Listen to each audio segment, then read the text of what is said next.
کسی کے باپ کی طاقت نہیں ہے کہ ہماری جائیدادوں پر قبضہ کر لے۔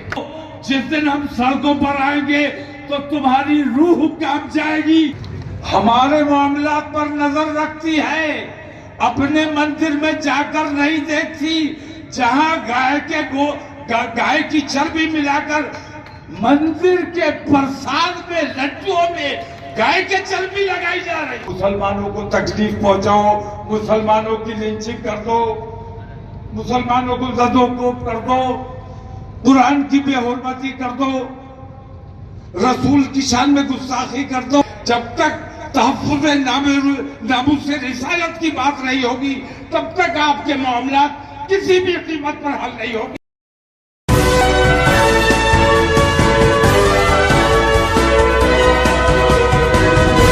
جناب صدر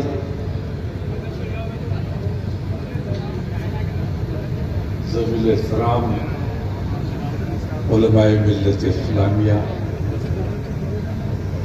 اور حاضرین جلسہ، السلام علیکم ورحمۃ اللہ وبرکاتہ۔ نحمدہ ونصلی علی رسولہ الکریم، اما بعد، اعوذ باللہ من الشیطان الرجیم، بسم اللہ الرحمن الرحیم۔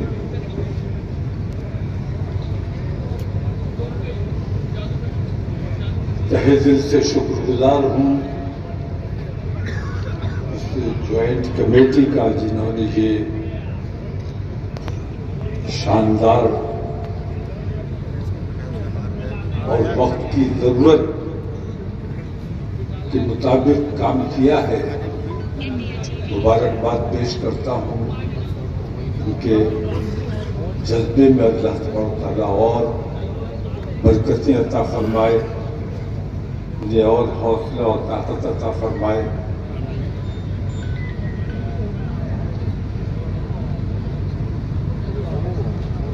اس وقت کچھ لوگوں کو کسی کیفیت ہے، ایک تو یہ کہ میرے اوپر احسان کیا گیا کہ وقت کی پابندی رکھ دی، اور وقت کی پابندی ضروری بھی ہے کیونکہ معزز مہمان یہاں تشریف فرما ہے اور سب کو اپنے اپنے مزاج کے مطابق گفتگو کرنی ہے۔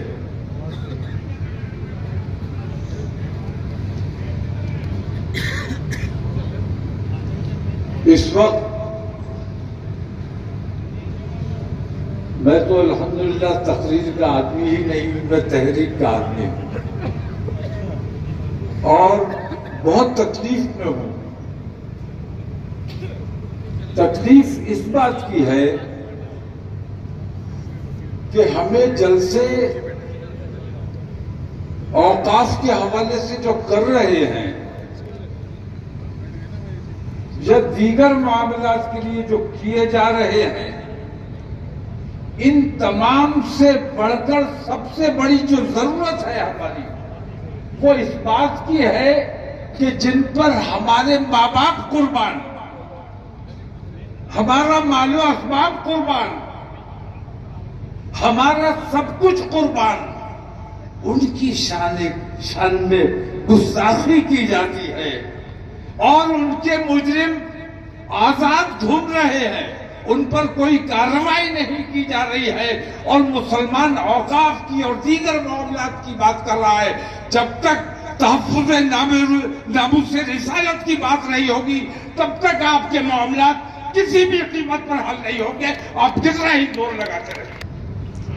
میں حکومت کی بات نہیں کرتا ہوں، حکومت تو ہمیشہ بے ایمان رہی ہے، آج کی حکومت سب سے زیادہ بے ایمان ہے۔ ہمارے معاملات پر نظر رکھتی ہے، اپنے مندر میں جا کر نہیں دیکھتی جہاں گائے کی چربی ملا کر مندر کے پرساد میں لڈوؤں میں گائے کے چربی لگائی جا رہی ہے۔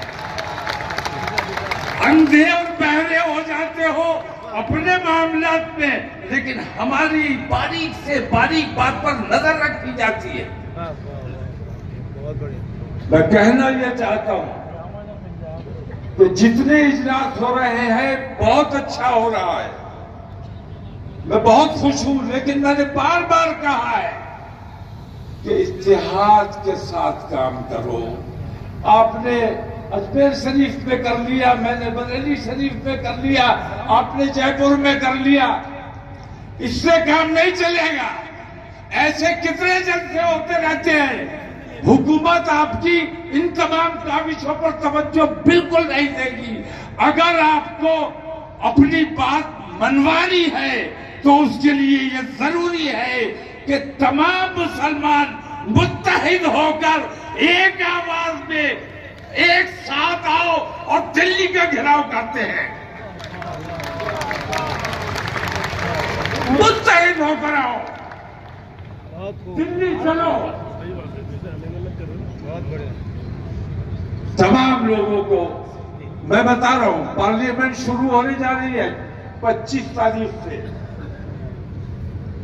24 تاریخ کا ہمارا پروگرام انشاءاللہ دہلی میں ہونے جا رہا ہے، تحفظ ناموس رسالت کانفرنس۔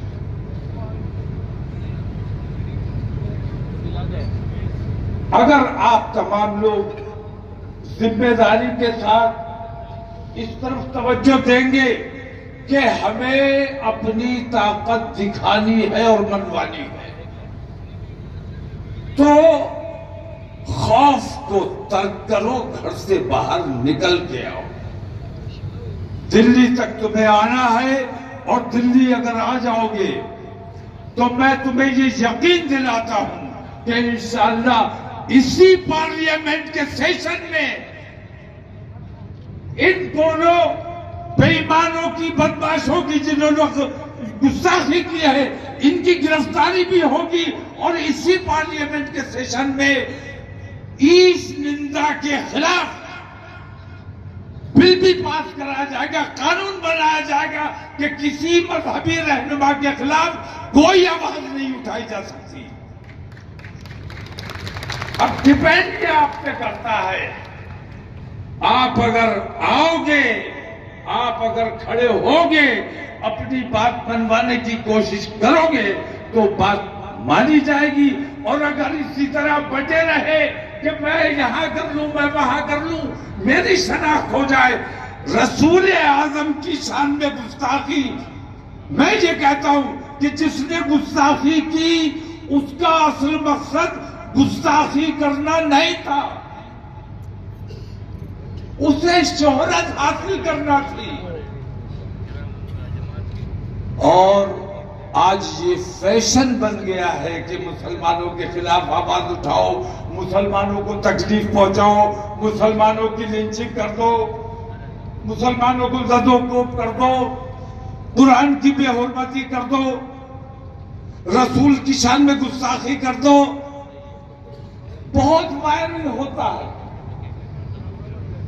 بہت لائکس ملتے ہیں، اور حکومت بے ایمان ان کی سرپرستی کرتی ہے، انہیں گرفتار نہیں کرتی ہے، اور نتیجہ یہ ہوتا ہے کہ ان کی گرفتاری نہ ہونے کی وجہ سے گلی محلے کے چھٹ بھئیے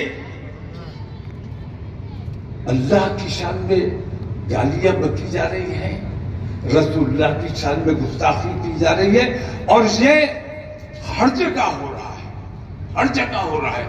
اگر اس تکلیف کو محسوس کرتے ہو، اگر تمہارے دل میں ذرا سا بھی عشق رسول ہے اور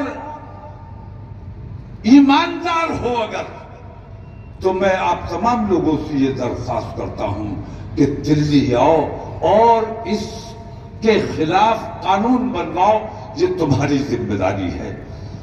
اوقاف کے حوالے سے میں اتنا کہنا چاہوں گا کہ الحمدللہ ہم بیدار ہیں، کسی کے باپ کی طاقت نہیں ہے کہ ہماری جائیدادوں پر قبضہ کر لے۔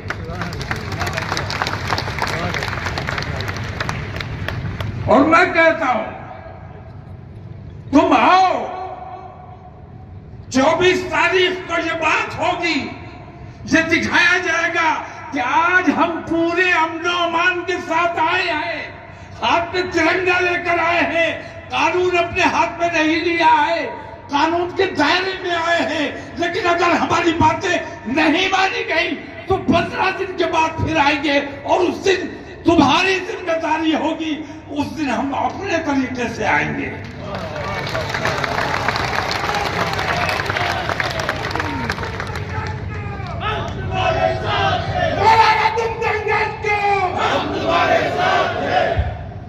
تو ضرورت اس بات کی ہے کہ یہ چھوٹے چھوٹے جو اجلاس ہو رہے ہیں، مقامی طور پر جو اجلاس ہو رہے ہیں، یہ بھی بیداری کے لیے بے حد ضروری ہے، لیکن ایک اجتماعی جلسہ جہاں آپ جے پور سے چلو تو دلی تک جام ہونا چاہیے، اس انداز میں اگر نکلو گے تو تمہاری سنی جائے گی۔ یہ ایسی تعداد میں نکلو اور تم دکھاؤ کہ ہماری تعداد کو چھپاتے ہو، جس دن ہم سڑکوں پر آئیں گے تو تمہاری روح کانپ جائے گی اور تم ہماری بات سننے پر مجبور ہو جاؤ گے۔ الحمدللہ ہم اسٹرگلر ہیں، اپنے مذہب کے لیے، اپنے ملک کے لیے جدوجہد کرتے ہیں۔ ہمارے نوجوان بزدل نہیں ہے، یہ بات میں نے بار بار کہی ہے کہ ہمارے علماء نے، ہمارے دانشوروں نے، ہمارے قائدین نے اپنے نوجوانوں کو کنٹرول کر کے رکھا ہے۔ میری بہت سی باتوں پہ لوگوں نے توجہ نہیں دی، بہت سی باتیں ایسی ہوئی جو میں نے قبل الوقت کی، لوگوں کی سمجھ میں نہیں آیا۔ میں نے کہا موبائل 2016 سے میں چیخ رہا ہوں کہ موبائل اپنی کم سن بچیوں کو مت دو، یہ ایسا شیطان ہے جو کان سے گھستا ہے تو دل میں جگہ بناتا ہے، اور موبائل جس بچی کے پاس ہے وہ ہے تو ہمارے سامنے، لیکن کہاں کس کے ٹچ میں ہے، کس کے رابطے میں ہے، ہمیں نہیں پتا۔ اس وقت انٹرنیٹ بھی اتنا عام نہیں ہوا تھا، تب سے میں چلا رہا ہوں، میری بات پر توجہ نہیں دی گئی، اور نتیجہ یہ ہوا کہ آج جتنے ارتداد کے واقعات ہو رہے ہیں ان تمام کی جڑ میں موبائل ہے۔ دوسری بات، ہم نے جو ہمارے ساتھ ناانصافیاں ہو رہی ہیں، بے ایمانیاں ہو رہی ہیں، ابھی 3 فیصلے آپ کے سامنے آئے۔ اتر پردیش سرکار نے جو بلڈوزر چلائے، ہندوستان میں جو بلڈوزر چلائے گئے، ان بلڈوزر چلانے والوں کو، جن کے گھر پہ بلڈوزر چلے، ان کو 25-25 لاکھ معاوضہ دینے کا پابند کیا گیا ہے۔ 30 دن کے اندر اگر تم نہیں ادا کرو گے تو تمہارے خلاف سخت کارروائی کی جائے گی۔ مسلم یونیورسٹی کے حوالے سے فیصلہ آیا، ہمیشہ اٹکا کے رکھا گیا، فیصلہ آ گیا، مائنورٹی کردار بحال کر دیا گیا انشاءاللہ۔ تو یہ جو فیصلے آئے ہیں، میں آپ کو یہ احساس کرانا چاہتا ہوں کہ جب ہم نے یہ کہا کہ ملک میں جو ناانصافیاں ہو رہی ہے، بے ایمانیاں ہو رہی ہے، عدالتوں میں جو جھوٹے فیصلے کیے جا رہے ہیں، بے ایمانیوں کے فیصلے کیے جا رہے ہیں، ہم تھک چکے ہیں، اب برداشت نہیں ہو رہا ہے، ہم اوپری عدالت میں جائیں گے، انٹرنیشنل کورٹ آف جسٹس میں ہم جا کر اپیل کریں گے کہ ہندوستانی مسلمانوں کے ساتھ یہ ظلم اور یہ زیادتی ہو رہا ہے۔ ہم نے اپر کورٹ میں اپیل کرنی چاہیے کہ نہیں کرنی چاہیے؟ جب ہم نے یہ اعلان کیا ہے تب ان لوگوں کو یہ خوف ہوا کہ اب اگر بات انٹرنیشنل کورٹ پہ چلی گئی تو ہمارے تمام فیصلوں کی چھیچھل اندر ہو جائے گی، بدنامی ہو جائے گی، ملک کی بدنامی۔ ہم اپنے ملک سے محبت کرتے ہیں، ملک کی بدنامی نہیں چاہتے، لیکن ملک کی بلڈنگوں کو نقصان پہنچا رہے ہو، ملک کے ہندوستانیوں کو نقصان پہنچا رہے ہو، مسلمان سے دشمنی نہیں کر رہے ہو، تم اپنے ملک سے دشمنی کر رہے ہو۔ اس لیے ہم مجبور تھے کورٹ آف جسٹس جانے کے لیے، لیکن سپریم کورٹ کو احساس ہو گیا کہ اگر کورٹ آف جسٹس یہ چلے گئے تو کتنے فیصلے ہم نے بے ایمانی کے کیے ہیں وہ تمام ان پر بات کی جائے گی، ختم کر رہا ہوں، ان پر بات کی جائے گی اور ملک کا انصاف بدنام ہوگا. اس لیے ابھی جو فیصلے آئے ہیں اس دباؤ میں آئے ہیں. تو میں کہنا یہ چاہتا ہوں کہ ٹٹ فار ٹیٹ سے کام چلے گا. ہم آدمی ہیں تمہارے جیسے, جو تم کرو گے وہ ہم کریں گے.